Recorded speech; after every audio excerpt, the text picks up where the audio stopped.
Propagandą tai aš sieju su tokiu tikslingu įtikinėjimu, didelių žmonių grupių įtikinėjimu, siekiant apibrėžtų tikslų. Tie tikslai gali būti ir trumpalaikiai, ir vidutinės trukmės, ir ilgalaikiai, bet kokiu atveju, kad įsivaizduotumėme propagandos apibrėžimą, reikia prisiminti jos kilmę. Dažniausiai aš tai sieju su 1622 metais, kada ir buvo įkurta, Vatikanas įkūrė Congregatio de Propaganda Fide, tai yra specialią propagandos kongregaciją, kurios tikslas buvo evangelizacija. Pirmiausia, evangelizacija ne krikščioniškų kraštuolių, o ilgainiui ir protestantų pertvarkymas. Bet tada buvo labai yra aiškus tikslas evangelizuoti, yra institucija atsakinga, kuri tai vykdo, ir yra priemonės, kurių dėka šitie žmonės atverčiami į krikščionišką tikėjimą. Tai vėliau visa kita, tai yra labai didelės pataisos, transformacijos ir panašus dalykai. Svarbiausia šiuo klausimu yra tai, kad atriboti propagandą nuo kitokių įtikinėjimo formų, kurios, pavyzdžiui, nėra tokios tikslingos, nėra taip gerai instituciškai įformintos, suformuotos, arba kurios neturi labai aiškios ideologijos arba religijos, pasakyčiau. Kitu atveju mes susidurėme su įvairiomis su propaganda tiesiogiai nesusijomis agitacijomis, reklamomis, vienas kito išnekinėjimais ir panašiais dalykais. Prisimenant vienu metu, kada Leninas dar formavo bolševikų propagandą, jis diskutavo su tokiu Menševiku Martovu ir kitais apie tokį dalyką, kasgi galėtų būti jiems propaganda, ir manau pakankamai tiksliai ją taip pat apibūdino, sakydamas, kad propaganda privalo turėti arba turi atliepti tam tikrą ideologiją, žinoma, kuri turi savo viziją, ateitį, transformuoja visuomenę arba įtvirtina visuomenę, ir jis skiriasi nuo agitacijos, kuri gali būti tiesiog labai trumpalaikė, ir kartais mes tuos dalykus supainiosime. Todėl aš sakau paprastai, jeigu kalbame apie propagandą, tai ieškok didelės ideologijos arba melagingos ideologijos, tai yra falsifikuotos ideologijos. Šiais laikais gal tos ideologijos nėra, bet jį imituojama, tai yra jį vaizduojama, kad jį yra. Ir tada atsiranda tokia keista propaganda, kuri tarsi turi tikslą ir idėją ir viziją, bet išties nieko ten daugiau nėra, o yra kažkokie kiti keisti dalykai.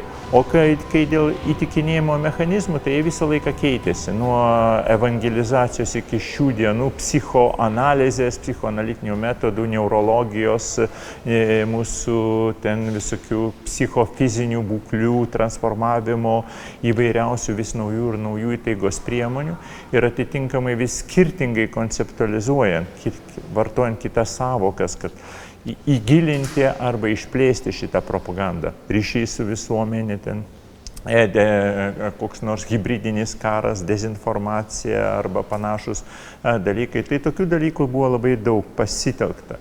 Ilgainiui propagandos žodis tapo daugiau neigiamų, pejoratyvinių, nei teigiamų. Nors daugelį šalių, sakykime, pirmiausia totalitarinėse šalyse, tas terminas propaganda vis dar vartojamas. Kinijoje yra propagandos skyriai, Šiaurės Korėjoje yra propagandos skyriai, atitinkamai Čečėnijoje šiuolaikinėje yra propagandos skyriai kuriami.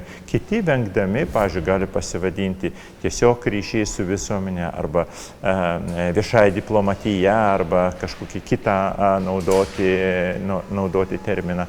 Bet senieji apibrėžimai, mano manymu, vis dar yra išlikę.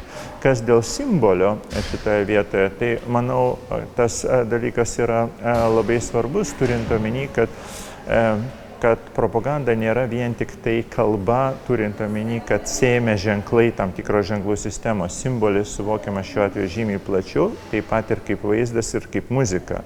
Ir labai dažnai propaganda siejama su tuo, kad ji adresuojama ne tiek mūsų protai, kiek metafora širdžiai. Tai yra, kad mes tą dalyką pajustumėme iš vidaus kaip savo gyvastį, kaip savo sielą, kaip savo emociją, kaip savo gyvenimo prasmę. Ir todėl šita simbolinė kalba yra kur kas platesnė nei tai, ką pavadintumėme analitinė kalba. Propaganda nėra skirta kritiniai analizai, ji skirta tikėjimui ir džiaugsmui. Ir nevilčiai. Žinote, mes savo kalbą vartojame pranešimams, dėl kurių galime būti šalti ir abejingi, ciniški ir neutralūs, dažnai taip mes klausomės vienas kito. Ir tam, kad galėtumėm suvedžioti ir sugundyti, ką nors, pavyzdžiui, meilės susitikimuose, ilgas prisipažinimas meilėje arba ten flirtas, ar ne, be jokio dar akto, kartais laikomas vertingesniu nei koks nors aktas arba pabaiga. Kitaip tariant, tas suvedžiojimas žodžiais gali būti žymiai mielesnis, jis dar ir vadinamas specialiu jouissance terminu, tai yra kitaip, arba netgi kalbama, kad tai yra tam erotika plus pridėtinė erotikos vertė. Tai propaganda yra pridėtinė vertė šitos erotikos, jinai yra tas pasakojimas ir tada žodis funkcionuoja kitaip. Jis funkcionuoja kaip jautrus eilėraštis, jeigu norite. Arba todėl neatsitiktinai daugelis poetų buvo įtraukiami į propagandinę veiklą tam, kad rašytų tokius eilėraščius, kuriuos jau išzubrėję, išmokę atmintinai, mes po to kartotumėm kaip savo priesaką visam gyvenimui. Propaganda kūrė priesakus. Santvarka yra toks dalykas, kuriuo reikia įtikinti. Pavyzdžiui, įtikinti būtent propagandinė ir ideologinė prasme. Mums nereikia specialių instrumentų įtikinti mūsų gyvenimo būdą su kaimynais. Prižiūrime savo karves, gaminame kažkokius tai dalykus, keičiame, prekiaujame ar ne, kerpame vienas kitą, maitinamės. Tai šitoje vietoje kažkokios specialios įtikinėjimo formos nereikia, pakanka paprastos, elementarios įtikinimo. Nupirk, nepirksiu ir panašus dalykai. Bet kai kalbame apie santvarką, santvarka yra toks, kaip žinot, miškas, kur mes visą laiką matom medžius, o miško taip niekada nesimato. Tai mes matome įvairius dalykus ir pasirodo, ne visi žmonės tą santvarką gali pamatyti. Kitaip tariant, yra aišku, kas Lietuvoje serga, arba kur yra kažkokie nusikaltėliai ir pensijos mažos ar dar kažkokie dalykai, bet santvarkos visos nesimato niekada. Tai propaganda šalimai su ideologija yra toks didelis pasakojimas, kuris nori paaiškinti, kas yra mūsų santvarka. Ir šito didelio pasakojimo dalis, būtent pasakojimo dalis, yra konstitucija, o ne atvirkščiai. Kitaip tariant, netgi Konstitucinis teismas nuolat kreipiasi, jeigu labai reikia, taip vadinama konstitucinė dvasia, tai yra tuos didžiosius pasakojimus, kurių dėka šita konstitucija ir funkcionuoja, arba kurių vertybės jinai ir apibrėžia. Ir šitą visą dalyką, pasakojame apie santvarką, gali propaganda padėti išskleisti. Tada tokiu atveju, jeigu mes vieni pasirenkame krikščionišką pasaulį, tai bus evangelizacija, kitiem tai bus reikalingas komunizmas, o tretiem tai bus atvira demokratinė visuomenė. Bet propaganda šitoje vietoje veiks kaip visos atviros demokratinės visuomenės, kaip santvarkos aiškinimas ir skatinimas suprasti. Pavyzdžiui, tas vadinamasis Brexitas yra suvokiamas kaip ES propagandos nesėkmė, kaip tam tikro informacinės kompanijos nesėkmė, kai Britai taip ir nesuprato, kas per dalykas yra ES su savo santvarka, kaip jinai ne tik kaip biurokratiškai funkcionuoja, bet kas ji yra kaip idėja ir kaip idealas. Kitaip tariant, pritruko šitoje vietoje aiškios propagandos, o dezinformacijos prieš ES tikrai nepritruko. Sakyčiau, jų yra visai be ir šitie didieji pasakojimai gimsta nuolatos ir jais remiasi didžioji propaganda. Pakankamai sėkmingai įtikinėjimo, sakykime, tokia akcija buvo žinoma Daesh arba ISIS arba vadinamasis islamiškasis tas organizuotas tarptautinis terorizmas, kurio išties tikslas nėra tiek terorizmas, kitos organizacijos yra veikiau teroristinės, kaip sukurti visiškai islamišką pasaulį. Tai yra transformuoti šitas valstybės, aibę valstybių, į kitą gyvenimo būdą ir kitą santvarką. Tai būtent ISIS ir jai reikėjo štai šitos propagandos. Ir ta propaganda buvo pakankamai veiksminga, turint omeny, kad labai daug piliečių, ES piliečių, stojo savanoriais į šitą nusikalstamą organizaciją ir po šiai dienai dar yra įsitraukę į jos veiklas. Tai yra žmonės iš visų ES šalių, iš Jungtinių valstijų ir ne tik, sakykime, arabų ar kitų Azijos gimties, bet europiečiai. tie europiečiai, kurie priėmė islamą savo kaip vertybę ir ilgainiui patikėjo štai šitos santvarkos, kaip teisingos santvarkos galimybė. Žinoma, kad tai yra labai didelis iššūkis, baisus iššūkis visam demokratiniam pasauliui. Kitas variantas, taip vadinamas daugiapolis pasaulis, kurį nuolat apeliuoja Rusija, pabandydama sukurti vieną iš polių, kur tokiu būdu įteisinama kitokia santvarka ir kitokios, sakykime, galimybės, jeigu tu nesi tas anas vakarietiškas polis. Bet kažin, ar jiem ten labai sekasi Rusijoje tą savo polių kurti, aš nelabai tikiu juo, bet kad Kinijai sekasi ir kad Kinija aplink save kuria visiškai kitokią santvarką su sava informacinė erdvė, su visiškai savomis vertybėmis, su savo dinamika ir pakankamai efektyviai konkuruoja su vakarų pasauliu tiek, kad vakarų žmonės taip pat sugundytų, kaip ir ISIS sugundo, ir kai kurie remtųsi Kiniją kaip savo viziją ir idealų būsimoje Europos Sąjungai. Tai tokių dalykų, žinoma, nutinka.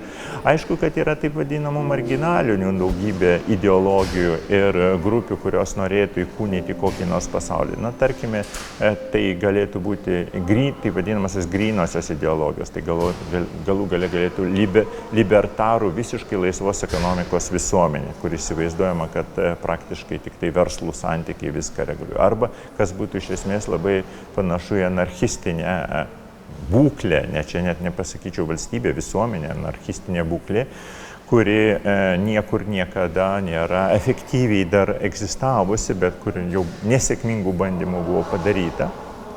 Na ir visokių kitokių dar galima sugalvoti grupių, kaip sukurti tam tikrą ideologiją ir propagandą. Dažnai naujosios propagandos ir ideologijos remiasi apokaliptiniais vaizdais, kad ateina pasauliui galas. Na tai jeigu jūs tik tai nepatikėsite kitą tiesą ir kitaip nesielgsite. Čia žinoma pradedant pradžioje evangelizaciją, būtent katalikišką prieš versus protestantišką, bet šiandien tai galėtų būti ir įvairios ekologiniai pasakojimai apie artėjančią pasaulio pabaigą.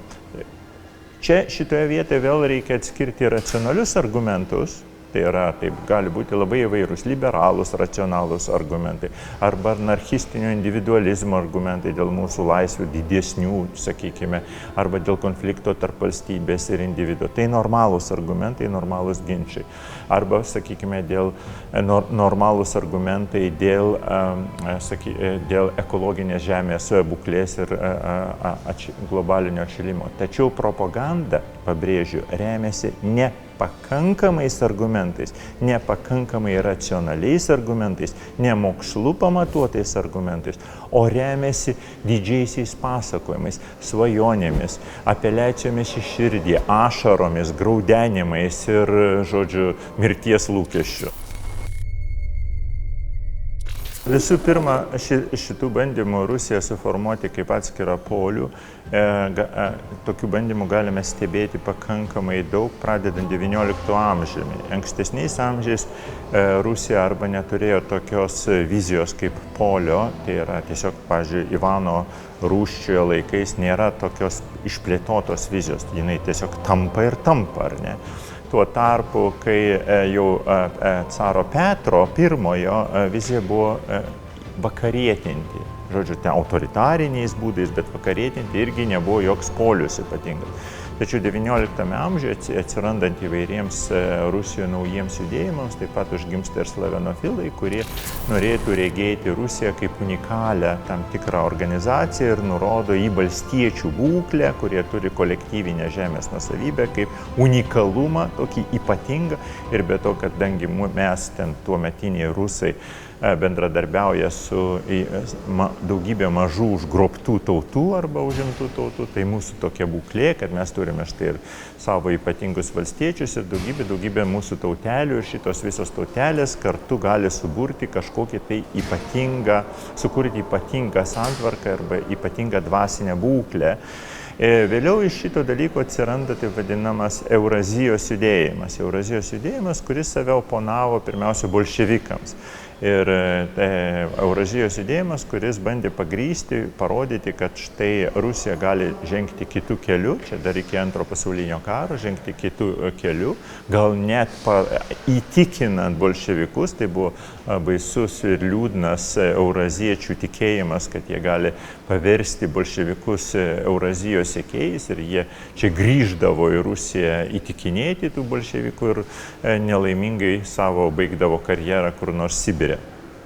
Bet šita Eurazijos idėja ilgainiui truputį vis tiek išliko kaip tam tikras mitas, kaip tam tikra ideologija ir visa aibė taip vadinamų baltagvardiečių, baltosios emigracijos, kontrrevoliucijos nešėjų, jie saugojo šitos prisiminimus ir aš čia nenoriu jau leistis į išsame šitą Eurazijos istoriją, bet šiaip ar taip per Aleksandrą Solženicyną tas dalykas pasiekė ir Putiną, ir kitus tenais jo aplinkos žmonės ir jie sugalvojo, kad šita Eurazija galėtų būti vienas iš ideologinių kertinių akmenų, kuriant polių. Bet jis nesuveikė, todėl kad jis nesuveikė ir pirmiausia tas neveiklumas pasireiškė prasidėjus Čečėnijos abiems Čečėnijos kariams, po to nuolatiniam konfliktui Dagestane ir, žodžiu, daug abejonių visi štai šitos islamiškieji kraštai nepasitikė šitą Eurazijos idėją, mato ten Rusijos hegemoniją, tada atsirado kita idėja, žodžiu,